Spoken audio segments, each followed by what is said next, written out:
بسم اللہ الرحمن الرحیم۔ السلام علیکم۔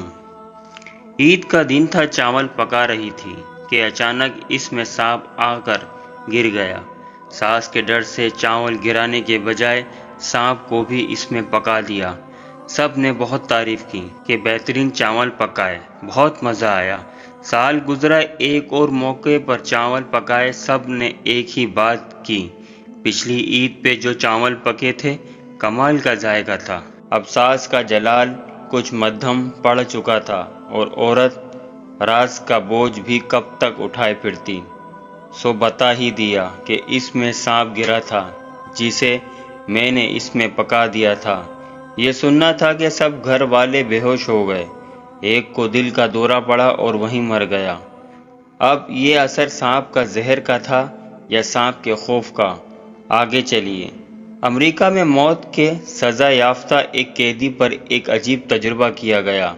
اسے بتایا گیا کہ آپ کو نہ ہی پھانسی دی جائے گی، نہ گولی ماری جائے گی، نہ ہی زہر کا انجیکشن، بلکہ سانپ سے ڈسوایا جائے گا۔ اس کے خیالات پر سانپ چھا گیا۔ پھر سانپ اس کے سامنے لایا گیا۔ اسے یقین ہو گیا کہ اس سانپ نے مجھے ڈسنا ہے۔ پھر اس کی آنکھوں پر ایک پٹی باندھی گئی اور 2 پنیں اسے چبائی گئیں، جس سے اسے پکا یقین ہو گیا کہ سانپ نے ڈس لیا ہے۔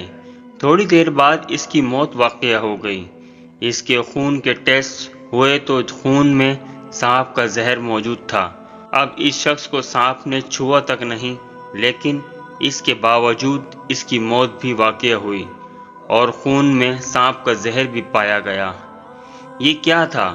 خوف یقین جانیے۔ آج جتنی اموات ہو رہی ہیں، اس میں 80% خوف کے زیر اثر ہو رہی ہیں۔ کرونا کا خوف، صرف خوف، اتنا خوف میڈیا پھیلا رہا ہے، وہ عوام کے ذہنوں میں سما چکا ہے۔ خوف کو نکالو، بچ جاؤ گے، اور اس قتل میں ہر وہ شخص برابر کا شریک ہے جو خوف پھیلا رہا ہے۔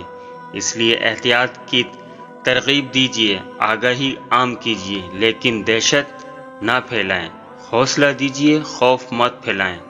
اگر میری آپ کو ویڈیو اچھی لگی ہو تو پلیز چینل کو سبسکرائب کریں، لائک کریں اور شیئر کریں۔ شکریہ۔